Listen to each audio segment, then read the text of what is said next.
Good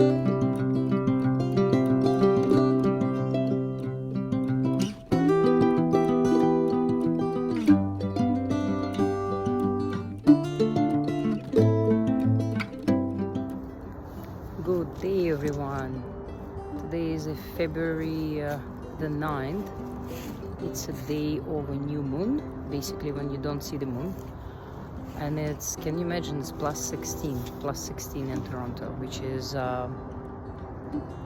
sometimes we don't have this weather in April. So today I will cover another runes or runic symbol. So this is my bag with runes made of bloodstone. Bought it on Amazon, by the way. I think what I'm gonna do is I'm gonna put the link down below so you can buy the same runes as me. All right, shake. I'm gonna take out of my pocket, because as I'm in a quiet park, I have to constantly look for dog owners and dogs, because I'm walking my bun. And shake the bag.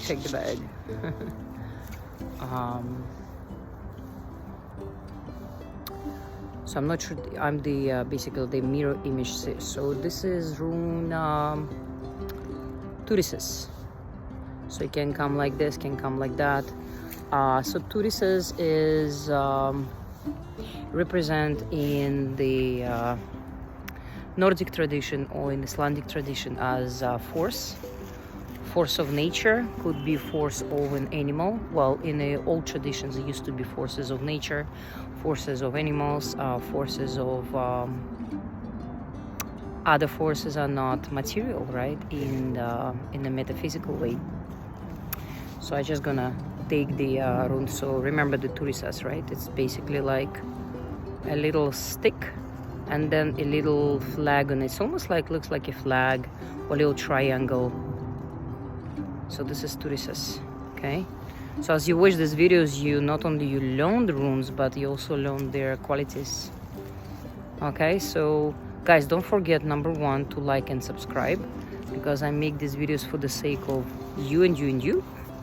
And of course me. So far my channel is not monetized, so I don't get any bonuses. It's for me to develop my my YouTube channel. And I'm just want to make sure that my bunny is not eating any garbage, because he's eating all kind of leaves and it's not good.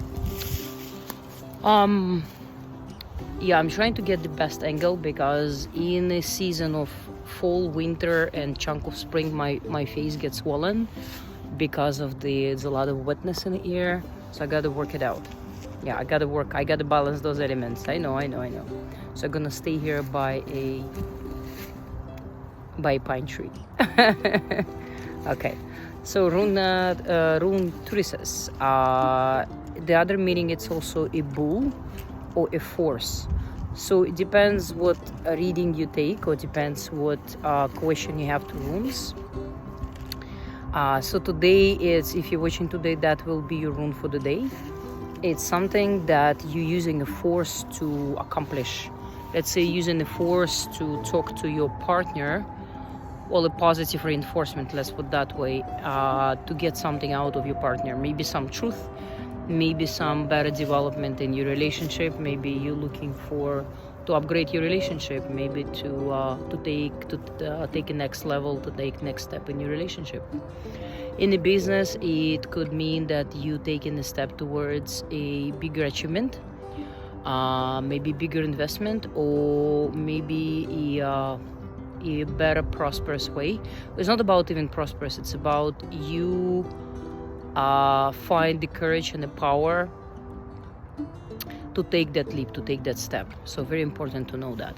Now, if you put that rune on your forearm, on your wallet, I don't recommend on your wallet, but let's say on a wallet per se, or on a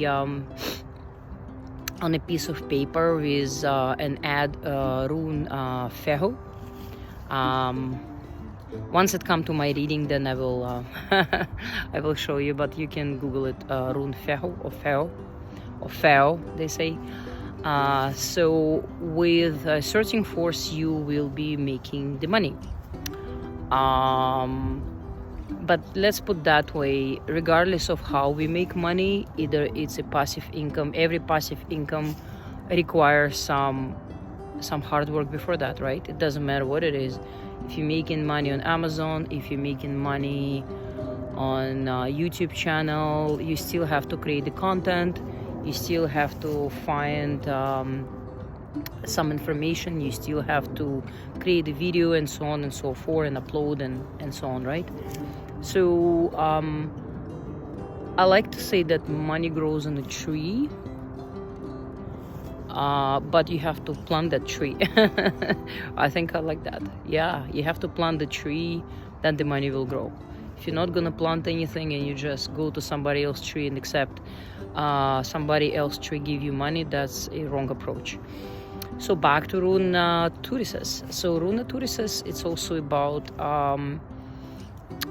you probably taking the next step in terms of fight your enemies or fight your, well, let's say not everybody friendly about us, right? Not everybody lovey-dovey towards us. Not everybody loves us. Like, I know not everyone loves me. I have a very mixed reaction in when people see me. They either really, really love me at the first sight, or they cannot stand me. And vice versa. Sometimes I take a glimpse at the person, I'm like, no, I don't think I'm gonna even spend 5 minutes with that person. So, because subconsciously, metaphysically, or whatever you call it, we read each other auras, we sense each other energies, and that's how we feel the people, right? So back to Rune Thurisaz. So if you want to achieve something and you need that extra strength, that extra power, you can draw that symbol, that runic symbol, that runic letter, and work with that. Now, in my previous videos, I mentioned how to work with runes. Work, not walk. Well, you can walk and work. So you basically either put it on some type of device or some type of artifact. It could be a stone, a pebble, a semi-precious stone that you will be activating time to time. And then when you're done working, you put it in some box, in some treasure chest, whatever you do. And you also have to say the deactivating phrase. Now, I do deactivation only if I do it either on my skin or I do it on a piece of paper with certain programming. And programming means I literally write what exactly I want this rune to do for me precisely, for how many days precisely. Then I would sit and meditate on that rune, and I would close my eyes and I would visualize that rune, remember in every single detail how it looks. And what I will do, I will ask the rune to come to me and to become part of me. And I will say, you are Rune Thurisaz, you are me right now, or you are myself right now, and I'm you, I'm Rune Thurisaz.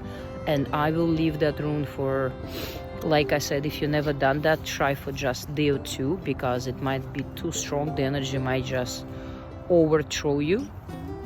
However, if you've done that kind of work before, then you can do it for up to a week. Now, we supposed to, if you really want to work with runes, we're supposed to live with each rune for at least a few days or a week. Some people do the whole month, just one rune. I find week is enough, and then I switch to another one. So what I do is I just shake my bag and I take the rune, whatever it needs to work on me, and vice versa. We need to exchange some information and energy. And so that's one way of visualizing and inviting into your space, because no matter incantation, no matter the ritual, no matter the writing on your skin or writing on your wallet or writing on a piece of paper, if you don't leave that symbol, like living, like from life living, if you don't leave that symbol, if you don't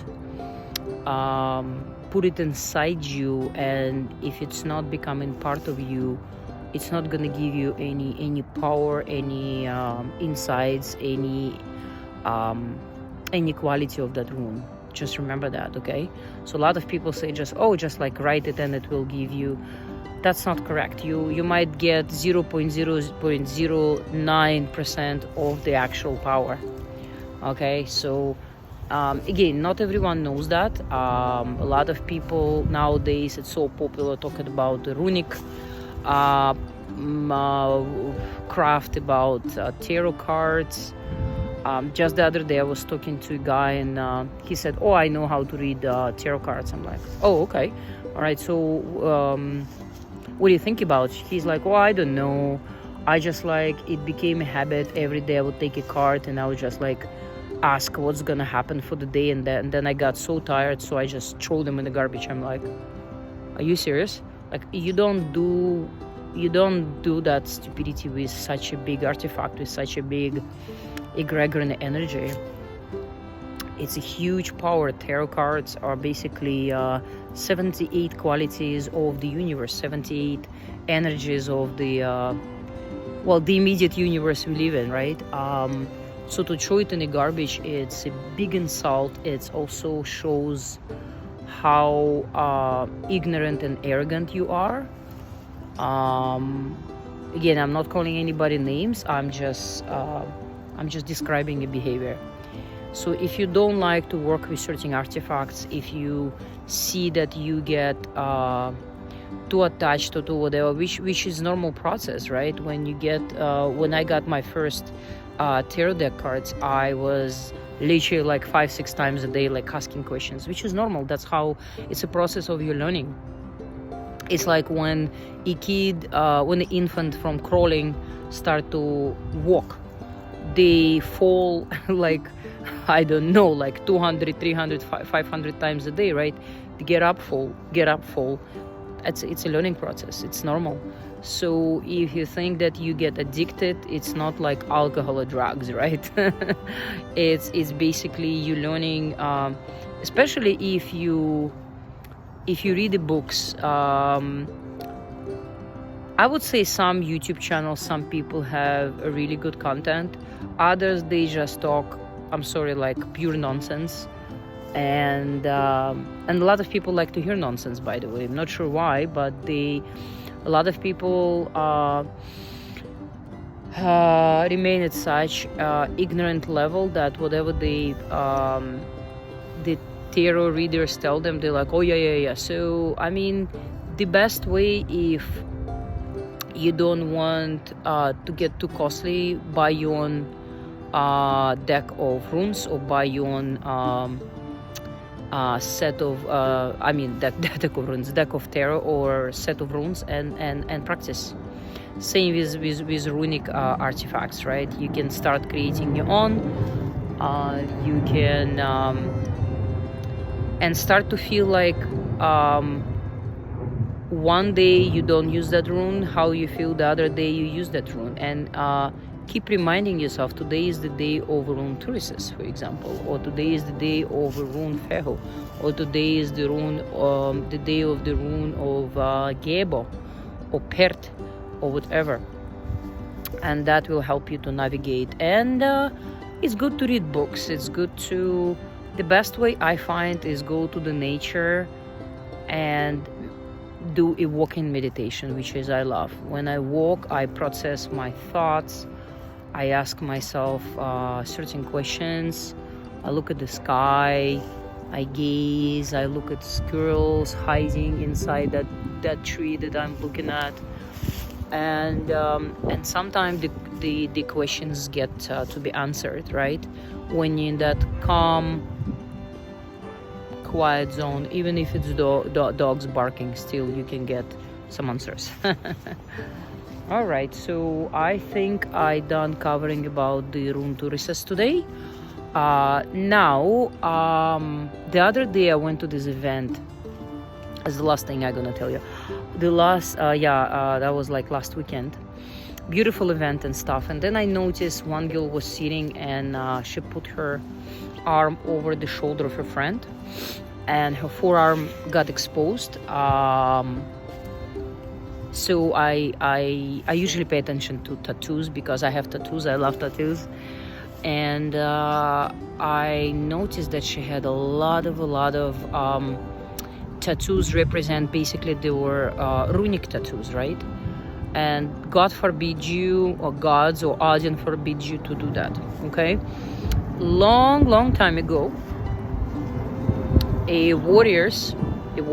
man warriors, they used to do that to empower their way.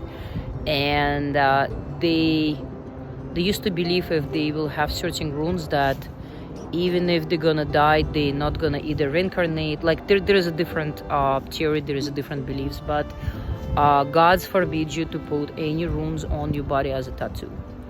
Okay, because first rune will work with you, work with your power, work with your energy. Initially, because any runic symbol work on your energy. It doesn't just work by itself, okay? You have to feed just like any egregor, any symbol. So you can use henna, you can use permanent marker as I use, but God forbid you to make a tattoo.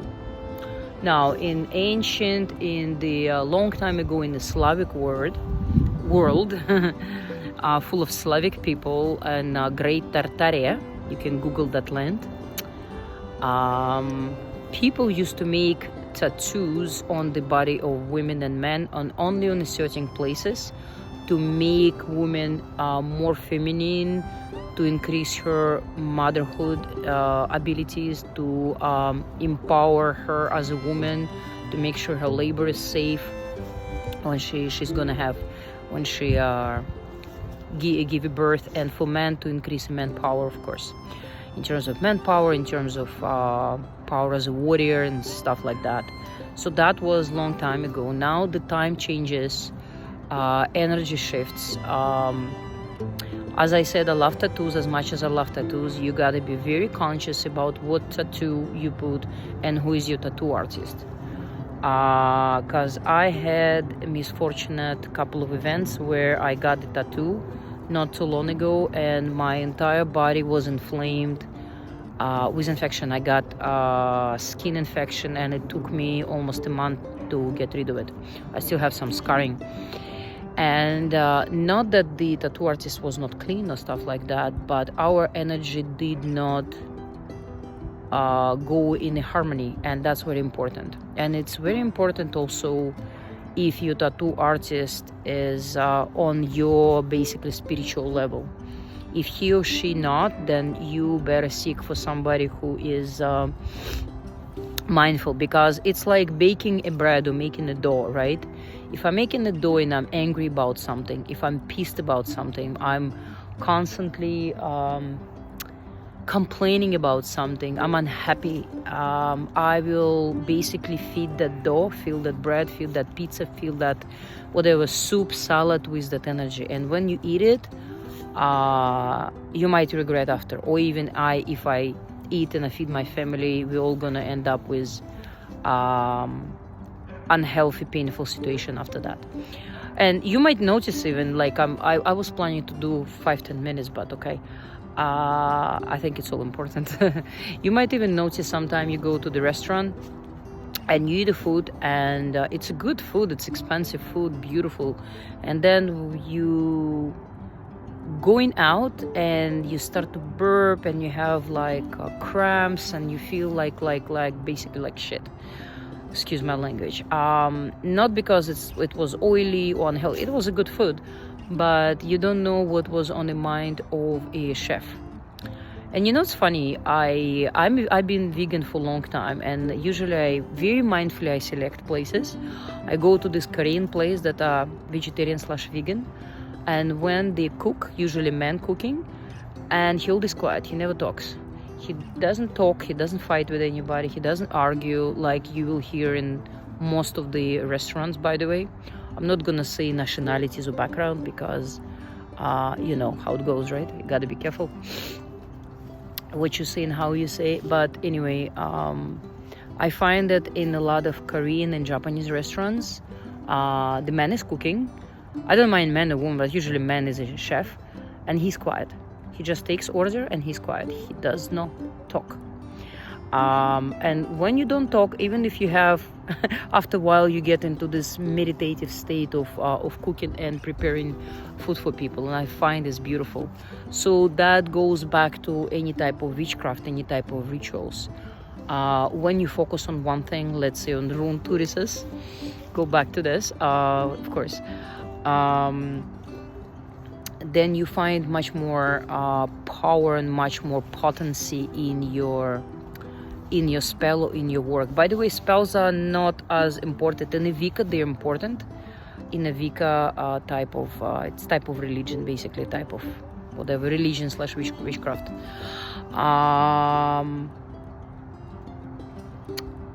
But I find when you focus on one thing only, and when you give your own, oh, that's beautiful sun. When you give your, oh my God, sun kissing time, and when you give your rune or your whatever the artifact you make only one subject or one task to do, let's say it's about money, or it's about relationship, or it's about harmonize your family relationship, whatever it is, maybe it's to get more healthy. I find that way the rune will work better. It will be much more efficient. So that's why I went all the way to the restaurant and to the tools. It's all about what is on your mind, what type of thoughts you have currently. And it's funny that people make incantations, make runic spelling, make all that stuff. But what do you do for the rest of the day, for the rest 15, 16 hours? Where are your thoughts? How do you talk to other people? How do you talk to yourself? What is your inner dialogue with yourself? Are you constantly complaining about something? Are you constantly unhappy about something, about your life, about your loved ones, maybe about your work, money situation? What's your constant dialogue? Because people do like the internet and YouTube is so full of hundreds of thousands of YouTubers talking about positive affirmations. Oh my God. Making the dream map, or dream, the wish card, whatever, where you put the pictures and you with all your desires and stuff. This is all wonderful. It's all working, but the speed with which the universe or whatever, gods or whatever, will bring it to you, it depends on what's inside your head, and what's the most of the thoughts, and what the quality of your thoughts running throughout the day in your head. And that's very important, to scan those thoughts and to delete the thoughts that are make you sad, that make you upset, that make you angry, that destructive nature, and attract more of the thoughts that are will bring you those things that you're looking for. Okay, so on this note, I will end the video because I want to enjoy more of the walking on the sun than just looking on the phone. And I believe you enjoyed this video very much, so please like and subscribe. Share this video with those that you think would be helpful, would be needed. And I'll see you in my next video talking about the next room. Bye for now. Ciao, ciao.